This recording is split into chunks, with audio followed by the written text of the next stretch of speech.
오늘 14절부터 21절까지 말씀을 저희가 읽었습니다. 14절, 15절 말씀은 이스라엘의 회복에 대해 잠깐 언급하는 내용입니다. 사실 뜬금없이 여기 들어가 있습니다.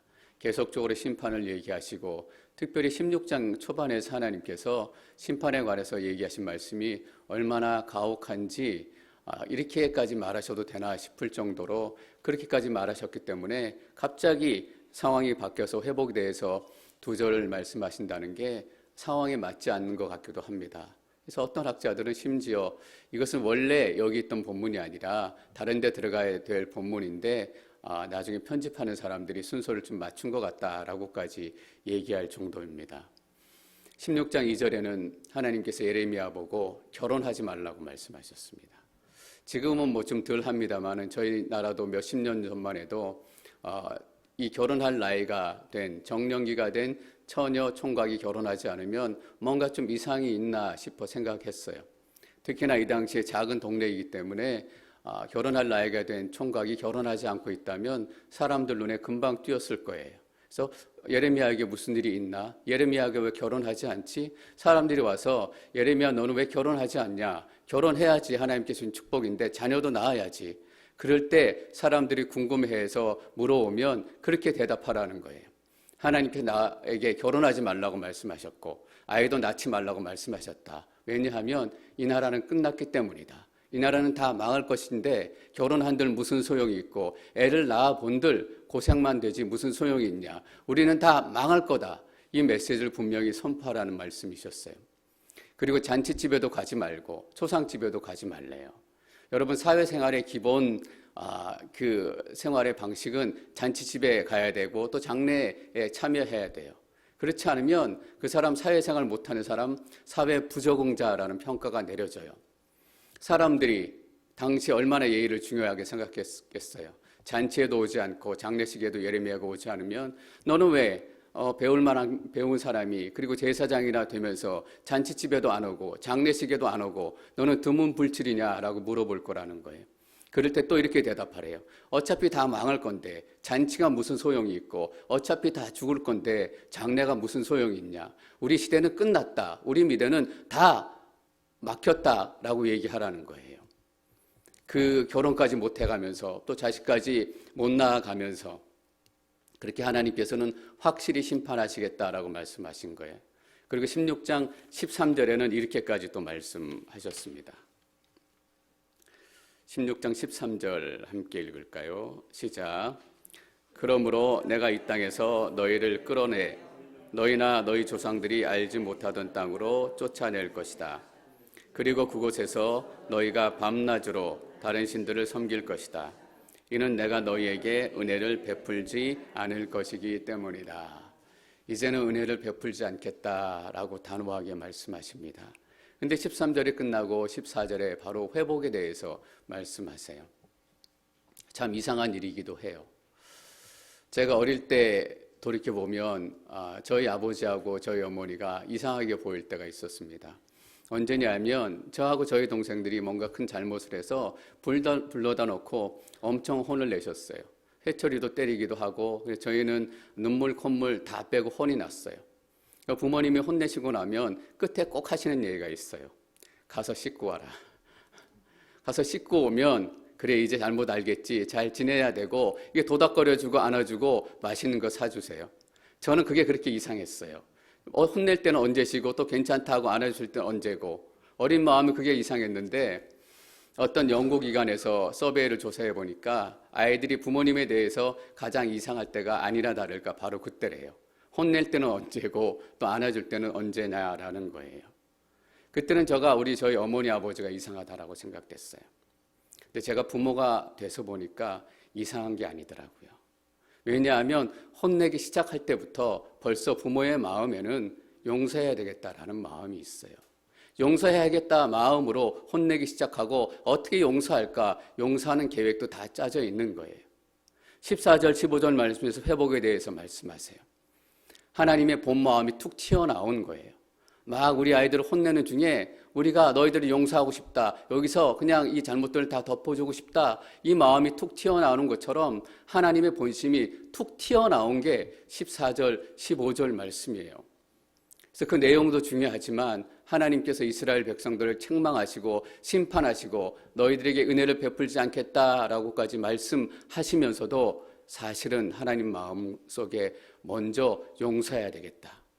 하나님은 언제나 용서가 준비되어 있으신 분이세요. 그래서 쉽게 용서하시고 웬만하면 용서하실 수 있는 분이세요. 그 마음이 툭 튀어나왔다. 하나님의 진짜 마음이 어떤 마음인지 우리가 먼저 그것을 깨달을 수 있었으면 좋겠습니다. 14절, 15절 말씀 읽겠습니다. 14절 시작. 여호와의 말이다.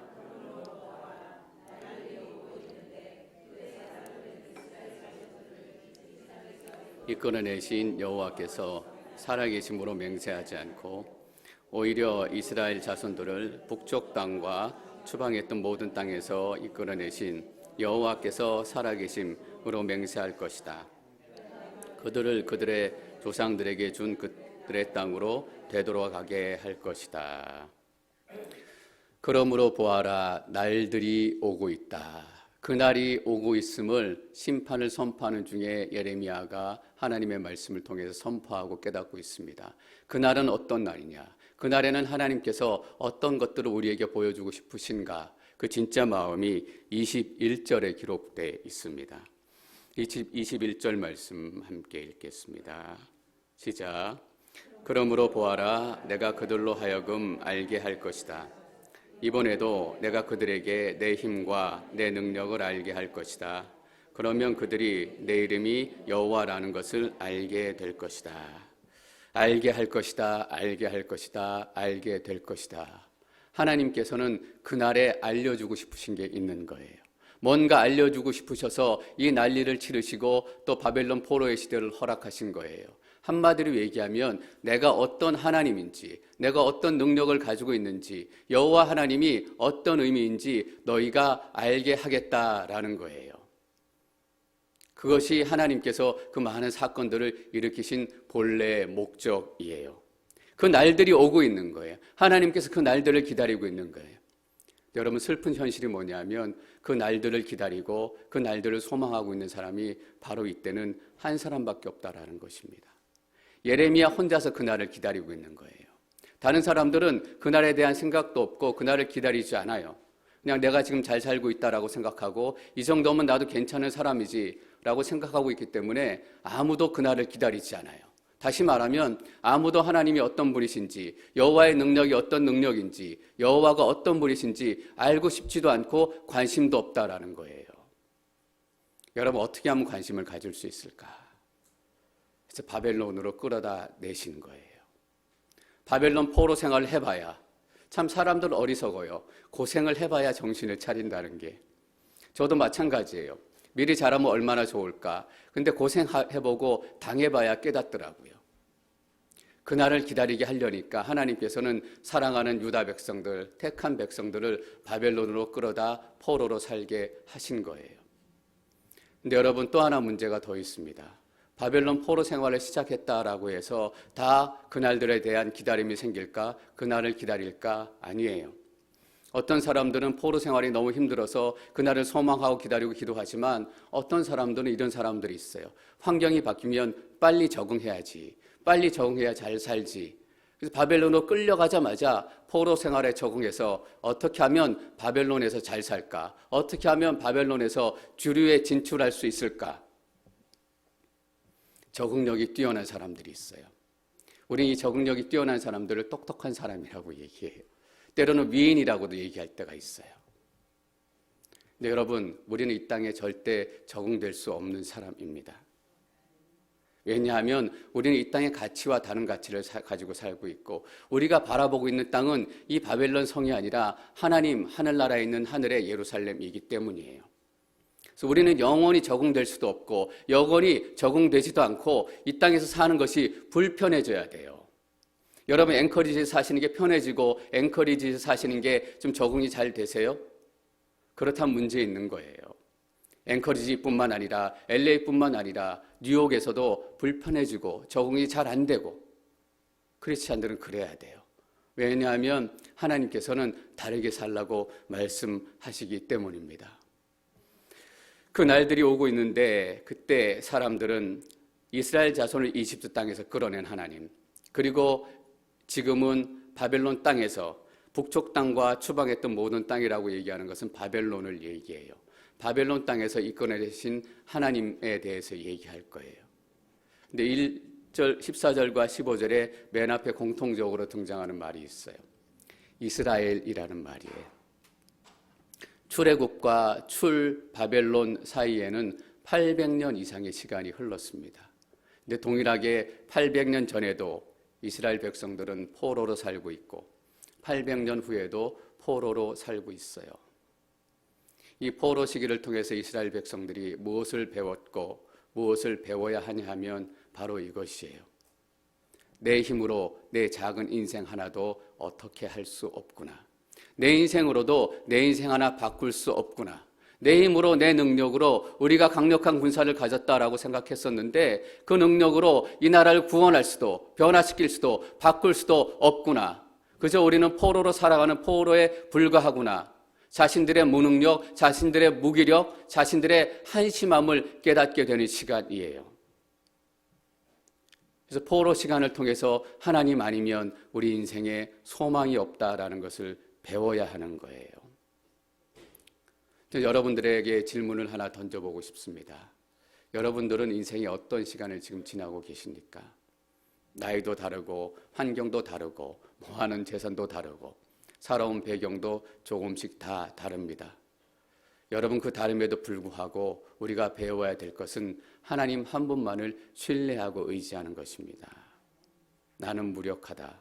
박재영 목사도 무력하고 어떤 장로님도 집사님도 권사님도 무력해서 우리의 인생을 바꿀 수 없는 거예요.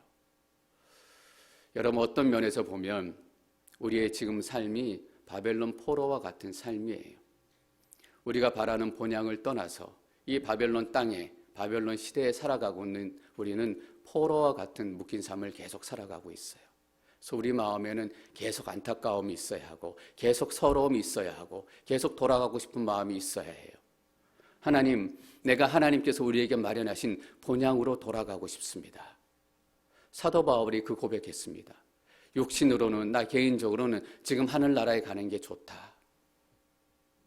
본인이 가야 할 곳이 어떤 곳인지 알았기 때문에 자신의 상황과 상관없이 사도 바울은 그곳에 먼저 이르기를 원했어요. 근데 사도 바울이 고백하잖아요. 내가 이 땅에 더 남아 있어야 되는 이유는 하나님께서 주신 사명이 남아 있기 때문이다. 그 사명도 물론 중요하지만 그 마음 깊은 곳에 내가 가야 할 곳, 여러분들이 가야 할 곳이 어디입니까? 여름이 되면 저희가 휴가를 많이 갑니다. 또 낚시도 가고 다른 도시에도 가고 다른 도시에서 방문하신 분도 있고 다 좋아요. 다 우리를 기쁘게 하고 또 우리의 가슴을 설레게 하는 것들이에요. 근데 우리가 정말 설레야 되는 것은 하나님께서 우리에게 예비해 주신 하늘의 그 거룩한 처소, 하나님의 임재가 충만히 임하는 곳, 하나님과 얼굴을 맞대어 내 삶의 모든 비밀과 내 삶의 모든 것들을 얘기할 수 있는 그곳, 여러분 우리가 꿈꿔야 되는 곳이 바로 그것이에요. 그것이 이루어지는 날이에요. 근데 사람들이 그날을 기다리지 않았어요.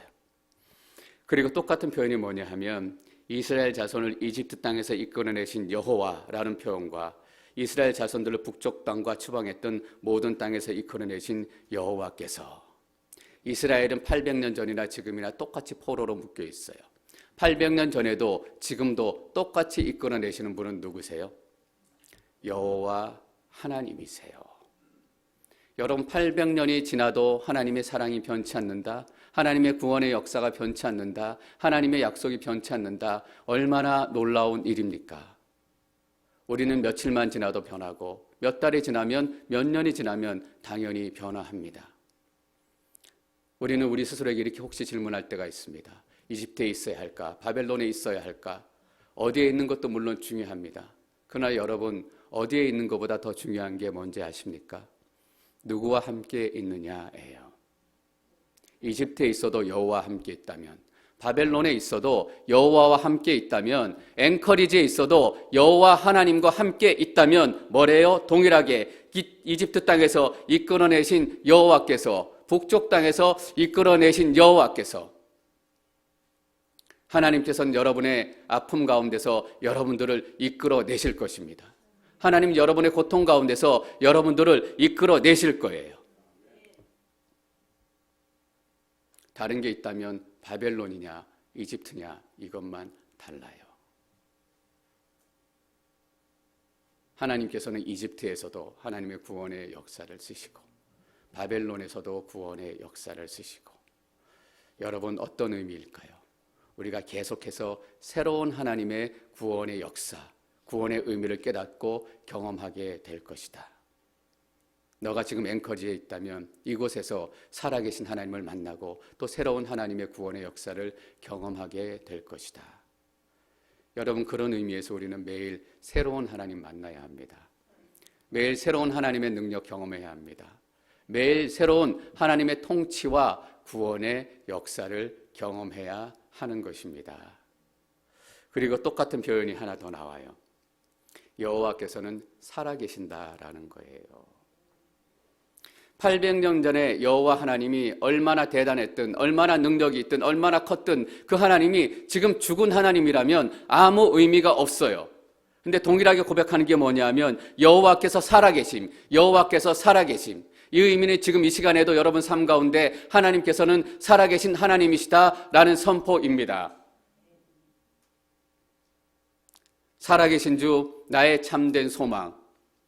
왜 하나님께서 나의 참된 소망이 될 수 있을까?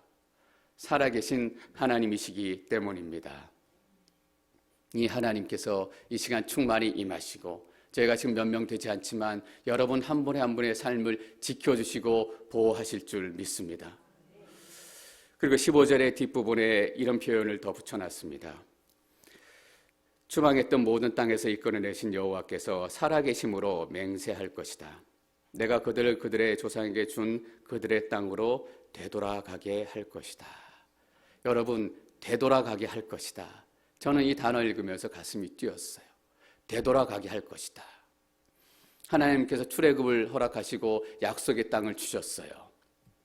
그리고 그들이 800년이 지나서 약속의 땅에서 다 쫓겨났어요. 하나님께서 다시 약속의 땅으로 돌아가게 하신대요. 여러분, 어떤 의미입니까? 너희들의 약속은 끝나지 않았다. 너희들의 약속은 멈추지 않았다. 약속의 땅으로 다시 돌아갔다라는 것은 거기서부터 세컨드 라운드가 시작이다라는 의미예요. 그 땅에 불러넣고 다시금 약속을 이루어가는 하나님 아버지를, 하나님 아버지의 신실하심을 너희가 경험하게 될 것이다 라는 의미입니다. 여러분이 돌아간다라는 단어가 재미있고 의미 있는 단어예요. 시편 23편 이렇게 기록되어 있습니다. 그가 나를 푸른 초장에 누이시고 실만한 물가로 인도하시는도다. 그리고 3절에 어떻게 되어 있냐면 내 영혼을 소생시키시고, 소생시킨다라는 말이 되돌아가게 한다라는 말이에요. 하나님께서는 여러분들을 소생시킬 것입니다. 하나님께서는 여러분들의 죽어가는 자녀를 회복시키실 것입니다. 하나님께서는 죽어가는 여러분의 인생을 소생시키실 것입니다. 되돌아간다, 소생시킨다라는 뜻이 있고 또 하나의 중요한 뜻이 뭐냐면 회개한다라는 거예요. 그때는 너희가 내 앞에 와서 회개하게 될 것이다. 너희가 소생하는 방법, 너희가 살아나는 방법, 너희가 새롭게 되는 방법은 무엇이냐? 내게로 돌아와서 회개하는 것이다. 그 회개조차도 내가 이끌고 인도할 것이다 라는 의미예요. 그래서 우리는 하나님 앞에 긍휼을 구하고 은혜를 구해야 합니다. 너무 안 맞는 말이죠, 여러분. 13절에 내가 너희들에게 은혜를 베풀지 않을 것이다 라고 단언하셨는데 2절 지나가지고 그들의 땅으로 되돌아오게 할 것이다. 내가 다시금 너희가 회개하게 할 것이다. 다시금 너희가 은혜 받은 백성이 되게 할 것이다. 하나님께서 막 말씀하시다가 본심이 탁 튀어나온 거예요. 여러분, 어떤 하나님의 음성을 듣기를 원하세요? 어떤 하나님을 만나기를 원하세요? 16절 말씀 계속 읽습니다. 16절 시작. 어부들을 보낼 것이니 어부들이 그들을 낚을 것이다. 그 후에 내가 많은 사냥꾼들을 보낼 것이니 사냥꾼들이 모든 산과 모든 언덕 그리고 바위 틈에서 그들을 사냥할 것이다. 밑에 영어에 된 번역 보시면 아시겠지만 영어 번역에는 그러나 지금은 이라는 번역을 추가해놨어요. 그러나 지금은, 그날이 올 것이지만 그러나 지금은 너희가 다른 모습에서 살게 될 것이다. 왜냐하면 너희가 그날에 대한 소망도 없고 그날에 대한 기대도 없고 그날을 여전히 기다리지 않고, 다시 말하면 내가 어떤 하나님인지 도무지 관심이 없기 때문에 지금 너희들은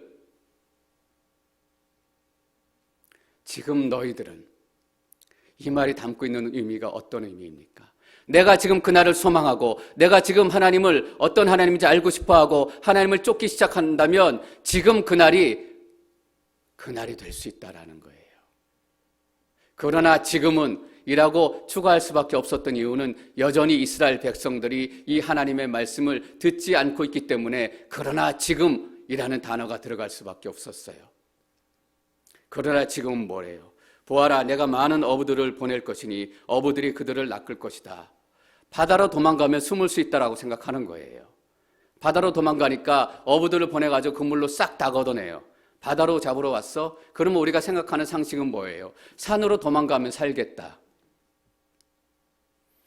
저희 저번에 앵커리지 7.2도 지진이 왔을 때 쓰나미가 온다라는 쓰나미 경보가 내렸잖아요. 어떤 분이 쓰나미가 온다라고 합니다. 목사님 어디로 대피해야 될까요? 제가 제일 먼저 드는 생각이 뭐냐면 바다에서 오는 거니까 북쪽으로 가야 되겠다. 와실라, 이글리보 이쪽으로 가야 되겠다라고 생각이 딱 들더라고. 왜냐하면 북쪽이니까. 근데 거기 지진이 제일 크게 났다면서요. 큰일 날 뻔했어요. 우리는 바다로 잡으러 오면 산으로 도망가면 괜찮다라고 착각하고 살아요. 근데 뭐라고 말씀하세요? 내가 많은 사냥꾼들을 보낼 것이니 사냥꾼들이 모든 산과 모든 언덕 그리고 바위 틈에서 그들을 사냥할 것이다. 그러나 지금은 너희가 고생을 하고 어려운 시간을 지나고 바벨론 포로로 잡혀가고 쫓기고 도망가고 그 시간들을 통해서 정말 너희 삶을 구원해 줄 수 있는 단 한 분이 누구인지 너희가 알기를 원한다. 17절 말씀 계속 읽겠습니다. 17절 시작. 내 눈이 그들의 모든 행동을 보고 있기 때문이다. 그들이 내게서 숨지 못하고 그들의 죄 또한 내 눈앞에서 숨기지 못한다. 보고 있다, 숨지 못한다, 숨지 못한다. 똑같은 표현이 3번이나 반복됩니다. 도망갈 생각하지 말아라 라는 거예요. 바벨론이 쳐들어오면 이집트로 이민 가고 이집트로 쳐들어오면 바벨론으로 이민 가고, 실제로 그런 사람들이 있었어요. 바벨론 군대가 쳐들어오니까 이집트로 도망갔던 사람이 있었어요. 어떻게 그 사람들이 했을까 모르겠어요. 근데 마지막에 유다의 역사를 보면 친애굽파가 잠깐 자리 잡기도 하고 친바벨론파가 잠깐 자리 잡기도 해요. 친바벨론파가 자리 잡았을 때 친애굽파는 애굽으로 도망갔을 거예요. 친애굽파가 다시 정권을 잡았을 때 어떻게 했을까요? 다시 돌아왔을 거예요. 이제는 살았다, 역시 나는 똑똑하다라고 돌아왔을 때 그때 죽었을 것 같아요. 성경에는 나오지 않지만 뭐냐면 도망갈 방법이 없다라는 겁니다. 스위스에 가면 스위스 비밀은행이 있다라고 얘기하잖아요. 혹시 여기 계신 가운데 스위스의 비밀 계좌 가지고 계신 분들 있으신지 모르겠어요. 비밀 계좌가 있는 이유가 뭘까요? 미국이 망하면 나는 유럽으로 도망가겠다. 한국이 망하면 나는 미국으로 도망가겠다. 그 마음인 거예요, 사실 사람들이. 그래서 비밀 계좌가 필요한 거잖아요. 근데 비밀 계좌 다 소용이 없대요. 이 땅에 어려운 일이 생기면 부자들은 돈 가지고 먼저 도망가요. 그래서 어려운 일이 생길 때 돈 없는 사람들만 더 어려워져요. 우리같이 없는 사람들은 그때도 억울하다고요. 근데 여러분 억울해 하실 필요 없어요. 도망갈 수 없대. 하나님의 심판은 돈이 많으나 적으나 하나님의 심판 앞에서는 똑같이 벌거벗고 서게 된다라는 의미입니다. 18절 말씀 읽겠습니다. 18절 시작.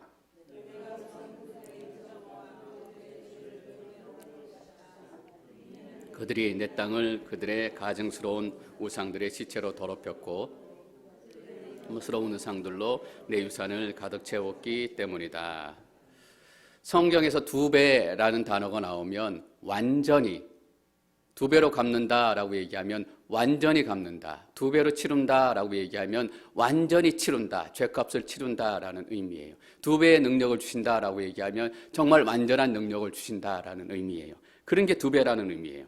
그들의 죄를 2배로 갚을 것이다. 뭐냐면 너희들의 죄를 곧대로 지은 죄 그대로 묻고 책임하고 추궁하겠다. 그 죄에 따라 심판하겠다. 하나님 박재영 목사의 죄는 제발 2배로 갚지 않아 주셨으면 좋겠습니다. 왜냐하면 하나님께서 저의 죄를 2배로 갚아주시면 저는 도저히 살아날 수 없는 악한 사람이기 때문이에요. 동시에 여러분의 죄를 2배로 하나님께서 갚아주시지 않으셨으면 좋겠어요. 2배를 빵으로 만드는 방법이 있어요, 여러분. 뭐냐면 예수 그리스도의 보혈입니다. 2배로 받아야 될 죄값, 2배로 받아야 될 심판의 그 크기를 빵으로 만들어 주는 것, 예수 그리스도의 보혈이에요. 예수 그리스도의 보혈로 우리의 죄를 싹 덮어주시는 거예요. 하나님 앞에 서면 우리의 죄가 가려지고 보여지지 않아요. 그래서 우리가 예수님 믿는 거예요. 그것 때문에 예수 그리스도의 보혈, 십자가의 능력이 필요한 겁니다. 병을 낫고 삶이 괜찮아지고, 물론 이런 축복도 부록으로 따라와요. 그러나 부록을 가지고 평가하지 않습니다. 예수 그리스도의 보혈이 여러분 한 분 한 분을 덮기를 축원합니다. 그래서 2배로 갚는 것이 아니라 2배의 축복이 여러분 삶 가운데 임하게 될 줄 믿습니다. 19절 말씀 읽겠습니다. 19절 시작. 여호와여 내 힘이시며 내 요새시며 환난 날에 내 피난처이시며 민족들이 땅 끝에서 주께로 와서 말합니다. 우리 조상들이 거짓과 아무 유익도 주지 못하는 가치 없는 것을 상속했습니다. 사람들은 예레미야를 조롱하고 하나님의 말씀이 다음 17장 가면 사람들이 실제로 예레미야에게 이렇게 얘기합니다. 너의 말씀이 진짜인지 한번 증명해 봐라 라고 조롱하기도 해요. 근데 하나님께서는 가만히 계세요. 그런 조롱과 핍박과 질시 가운데 여전히 예레미야는 믿음의 선포를 포기하지 않습니다. 여호와여 내 힘이시며 내 요새이시며 환난 날에 내 피난처이시여. 전 여러분의 믿음의 고백이 예레미야의 믿음의 고백과 동일해지기를 바랍니다. 아무리 환난의 크기가 커도, 아무리 삶의 절망의 크기가 커도 하나님께서는 그 환난의 피난처가 되시고 요새가 되시고 우리를 지키시는 하나님이십니다. 1:1 양육자 반함에서 지난주에 기도에 대해서 저희가 공부했습니다. 기도에 대해서 저희가 공부하다가 시편 50편, 15편을 같이 보게 됐어요. 시편 50편, 15편을 이렇게 되어 있습니다. 환난 날에 내게 부르짖으라. 그러면 내가 너를 건지겠고 내가 영광을 입을 것이다. 내가 영화로워질 것이다. 너무나 놀라운 메시지다라고 저는 깨달았습니다. 환난 날에 부르짖으면 부르짖는 그 자체가 하나님께 영광 돌리는 거래요. 다른 사람은 환난을 당하고 절망을 당하고 고난을 당하면 어떻게 하면 스위스 비밀은행에 있는 계좌에 돈을 찾아가지고 다른 나라로 도망갈까, 북유럽으로 도망갈까, 이거부터 생각해요.